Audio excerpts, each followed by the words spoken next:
Hello everybody, I am Megan the Stylist if you don't know, and today I'm going to show y'all how I do my half up, half down. So first and foremost, you always going to take your client to the shampoo bowl and shampoo their hair. We ain't like them other stylists, baby. We going to wash their hair and make sure it's squeaky clean, okay? So shampoo, of course, first.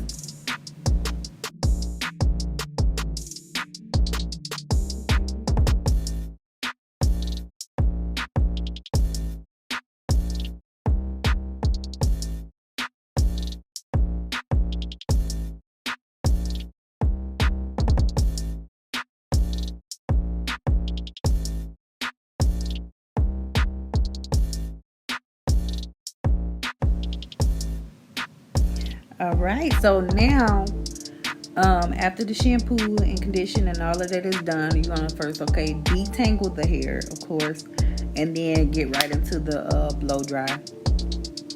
And I like to blow dry with the brush, not with the comb attachment, because I feel like it gets it as straight as it can get. So I use well, this video is pretty old, but I use a Denman paddle brush, and then just the blow dryer with the I think that thing is called a concentrate nozzle on it. So that's what I use to blow dry. Her hair is relaxed, so of course it's a little bit more straight than my natural girls, but you get what I'm saying. So blow it out real good.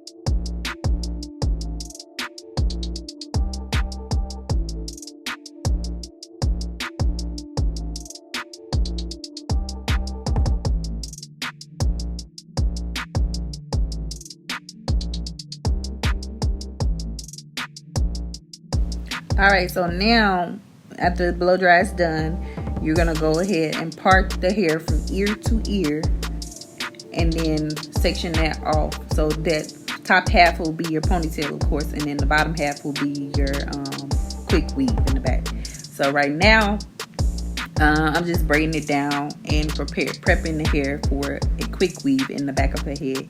And I know a lot of people are like scared of quick weaves or whatever, but with my quick weaves, they're completely glueless.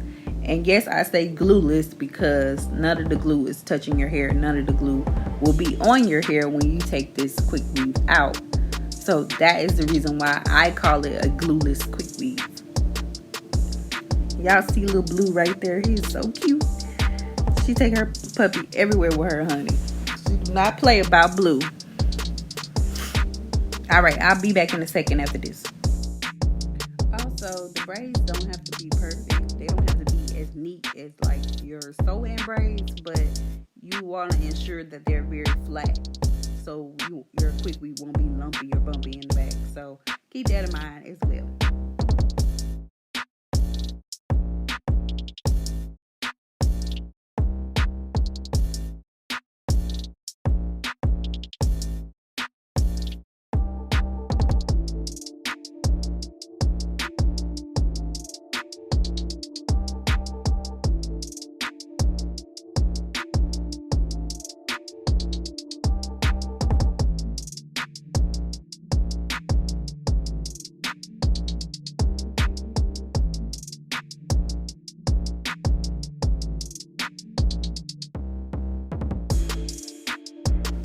Okay, so this part right here, I just went on ahead and pressed out the front of her hair. So in order to get that very, very sleek ponytail like you see most people have these days, I press out the hair first before I actually mold and make the ponytail.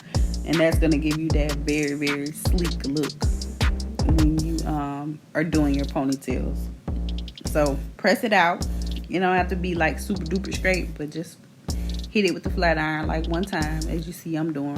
Hit it one time with the flat iron, and then that's gonna give you that very sleek ponytail All right, I'll be back. Keep watching. Okay, right here we're gonna go ahead and mold the ponytail. So I'm just trying to like get the ponytail exactly where she wants it. Make sure it's straight, make sure it's in the middle, make sure it's not too tight as well, because you don't want them walking around with a headache with this tight ponytail on their head. And we're gonna go ahead and get our spritz. I use Pump It Up spritz. I don't use Got To Be spray. But you're gonna spray it on the hair and then use your comb or your brush and comb it up or brush it up, and then take your blow dryer and blow it out. And also, if you're gonna do any baby hairs, you would, I wasn't paying attention to what I was doing, but make sure you part out the baby hairs first before you start to mold the ponytail, because you're gonna see in a minute I was struggling trying to get them baby hairs out on the other side over here. But make sure each section is dry before you move on to the next section. So make sure it's fully dry with the blow dryer, and then go ahead and move on to the next section. So yeah, right here what I'm talking about. See me struggling trying to part some baby hairs. I sprayed that spritz on there. But yeah, just make sure you part the baby hairs out first, and then go ahead and mold your ponytail. Yeah, struggle is real right there. But yeah, so, and you can like loosen the ponytail or take it out. You don't have to have it in like a tight ponytail, but just make sure it's in the place where you want it when you start to spray the spritz and mold it. Because once you mold it, it's kind of hard to move it around anywhere else. So make sure you have it exactly where you want it, girl. Yep, just slick that thing up. Alright, I'll be back in a second.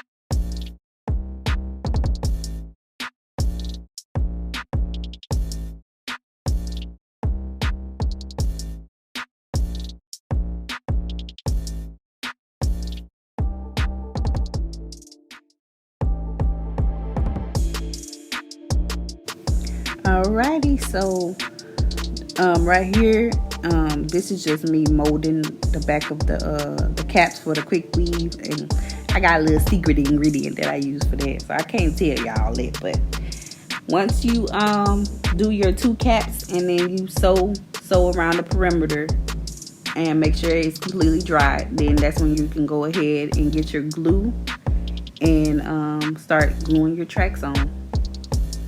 And literally, when I'm at the very bottom of the cap, I glue them straight across. But when I get farther up to the top, I will start doing a U shape. So keep going up into a U shape until your hole is closed at the top.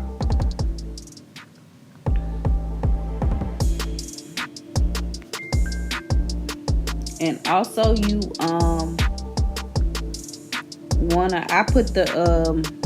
I put the glue on the tracks and kind of let it dry a little bit and get tacky, and then that's when you can go ahead and start applying your tracks. That helps the glue stick even better when you do that. Yeah, so you get the point right here. It's kind of repetitive, but right now, as you can see, I'm kind of going into a U shape. So you keep going in that U shape all the way up until you get finished.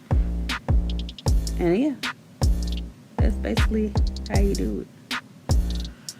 Alright, and right here, I'm just doing her baby hairs, laying her baby hairs before I put the ponytail on. I think my camera died, but this is a finished product. So basically, for the ponytail, all you do is just glue the tracks around the ponytail, and also make sure you put a wrap strip around the ponytail before you use the glue. You was fluffing and shaking. I have to show y'all that in another video if y'all want to see that. But yeah, finished product. She looks so cute. Get her sexy. All right. Thank y'all for watching. Make sure y'all like, comment, and subscribe.